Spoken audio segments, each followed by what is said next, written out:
Coach of the year. Okay. Look, the favorite is Ime Udoka, so I'm guessing that's who you have. I'm going with Ime Udoka. I have the Rockets high. I have Udoka winning Coach of the Year because these awards are tricky because it's not who's the best coach. It's kind of like who exceeded expectations. And I think it's going to be a team like the Rockets. Or they just credit somebody that's been a really good coach for a long time that has the best team. So Tibbs. I think he's probably the second leader for this. He's the second highest. Neither of those have good odds. If I were doing the odds thing and putting a little, I think I'd take Budenholzer. It's the whole return thing. Yep. You know, and he's always been beloved. Like he's, you know what I mean? People like him. And I am a regular season Bud truther. So, right. I could see them with the best record in the Western Conference. It could for sure happen. Rookie of the year. I mean, the guy here in Memphis is he's the odds-on favorite, but Westside Connect is plus 1,100. I got Bronny James for this one. It's gonna break out. Oh boy. Oh, he's had a tough preseason. It's gonna break out. A tough one. He's gonna check in. He's gonna check into the game. They're gonna be a big ceremony, and then he's just going straight to the G League ceremony. It's gonna, there'll be a thing. There'll be a pass between them. They'll stop the game or whatever. The Griffies are gonna be there, and then he's going straight to the G League. Straight to the G League. In fact, straight to it. They're gonna open up a trap door in the court. He's gonna check out of the game. Like, okay, you had a chance straight to the South Bay. Yep. I mean, the best thing would be if they leave him in until they get an assist to each other or something. I mean, it might be game like 25. That's going to work. Is it more likely they play more games together in the NBA or the G League? LeBron might have to go down to the G League to rehab or something. That's the only chance I can see them playing together. How many NBA games do you think he appears in? In his career? No, or this season. Oh, wow. 10. Honestly. Oh, that's high. I mean, they'll bring him back at the end of the year or something. I don't know. I don't see it happening. I don't see it happening. That's not my rookie. I don't know. I mean, look, they got him. Look, LeBron got him drafted, so I mean, he might play more than 10. Yeah. I have Edie just because obvious reasons. He's part of the plan. He's part of the plan. He's starting on a team that's supposed to be good. He's part of the plan. They've got that. He's part of what the Memphis Grizzlies want to do this year. You're going to score double digits just by being on the court with John Morant. Yeah, exactly. And so then he gets some rebounds too. And this is not some kind of I could see, like, on the Dalton Connect front, I've joked about it, but I could see a very what's Jaime Jaquez. No. Jaime Jaquez-esque. Couple guys go down, he gets his chance, and he's also maybe gets some heaters off the bench. Because Jaquez was kind of in that, again, a guy that I think Connect will be in the rotation there. He'll be in the rotation. Too. Right. And so he's going to have his opportunity, and I think he'll have enough of those good nights to where it, like, gets us excited like the Jaquez thing did.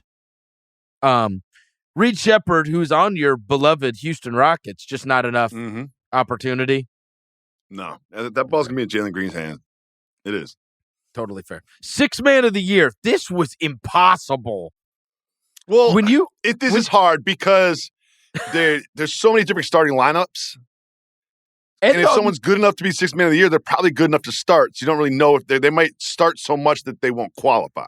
Well, that's why Malik Monk is like runaway favorite, because he's like the only one with a for sure defined, that is your old school sixth man.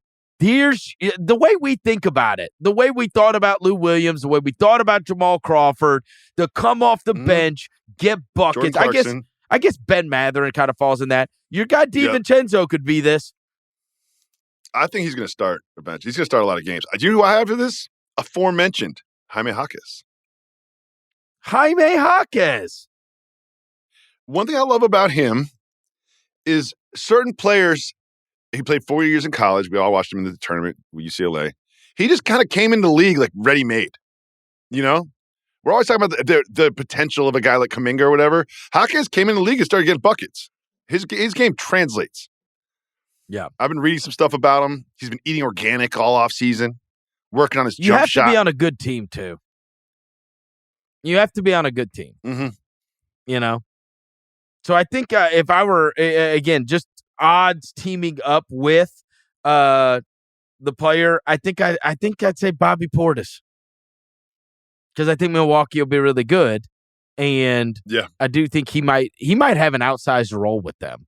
He might have an outsized role where he's like, closing games and having moments, and the home crowd loves him. They love Bobby Portis.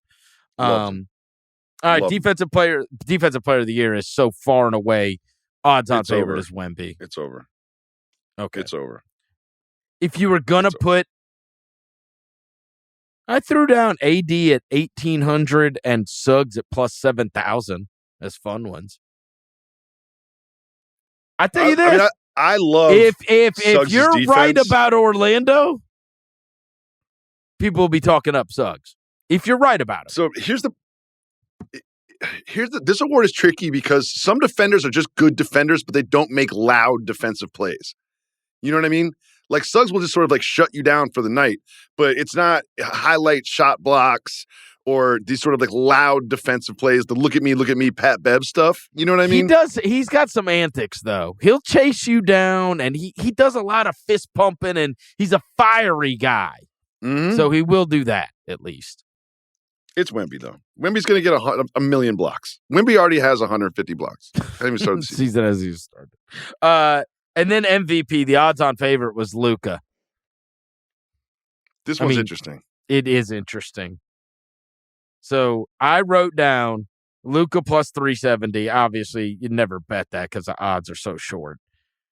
The two that were interesting to me were Giannis at 800, Brunson at 1,800.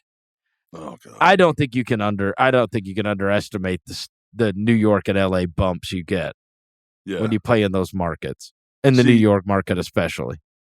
I have this as Shai Gilgeous-Alexander. Oh wow! And I think, listen, we all project the Thunder to have the best record in the West, maybe the best record in the league, and then he's been the guy.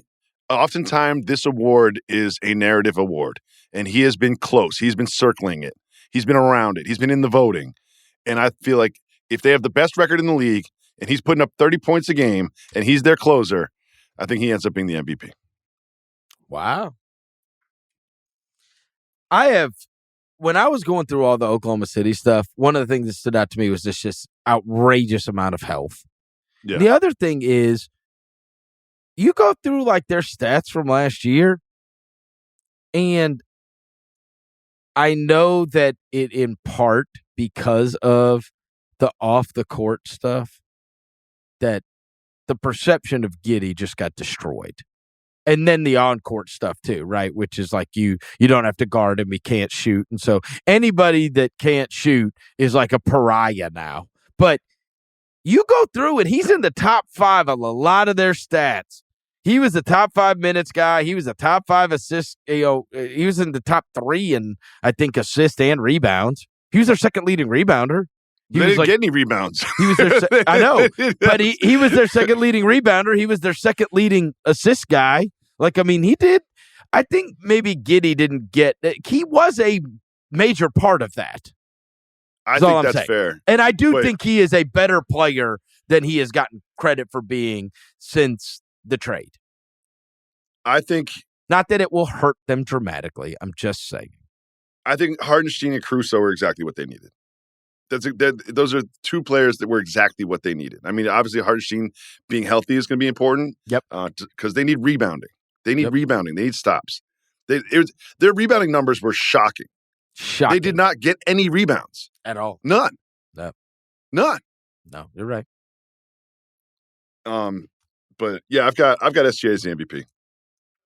Feels like the MVP. It feels a little bit like it's Luka's time. I would not bet it because of the number, but it's like he made that run last year to the NBA Finals, and so a lot of times there's like I think that team. we saw them after they made their trades. I think the Dallas team's going to be really good. I do. I think the Dallas team's going to be really, and his stats are just freaky, and then we get bored of the same old guys. If we're not, I mean, I know that we gave it to Jokic again last year, but I mean, it's like Jokic, Giannis, and Embiid. Who's gonna be the one that breaks through that? Mm-hmm. It does feel like it's going to be Luka or SGA this year. Right. They like to give it to new faces. We like to have someone new do the speech. And look, I think he's not going to play. But look, I think any list of the 3 best players in the NBA, or 4, if you want to extend it to 4, okay? Or 5, if you want to extend it to 5, right? But Luka's in every one of those lists. Oh, yeah. I think everyone would agree he's the best player in the NBA that hasn't won an MVP. Is that fair? Yes. And that's why he's the odds-on favorite. So, I mean, he's going to be on a good team. He's going to put up freaky numbers. And he's the best player in the league that hasn't won it. So, if we're not going to pick somebody to repeat, if it's not going to be a Giannis revenge tour, then I think probably Luka. All right, there. We're on record. We have our picks for the upcoming NBA season. Oh, no, Western Conference. I've got the Knicks playing. Who do you have? Because you have Boston. I have Boston Thunder finals. Boston Thunder. Mm-hmm. So I think the Thunder need to go through it again. I don't think it. Yeah, I think they need to go through another playoff run. You think so? Yeah, they got tested. They got tested a lot last year, and so I actually think Dallas is going to go back. Really? Yeah, I think Dallas goes back. Knicks, Mavs. Oh, that's what I have. Interesting. If I'm right, I mean, again. Interesting. I'm shocked. I just can't imagine the Knicks in the finals. Just the finals logo on the MSG floor would just freak me out.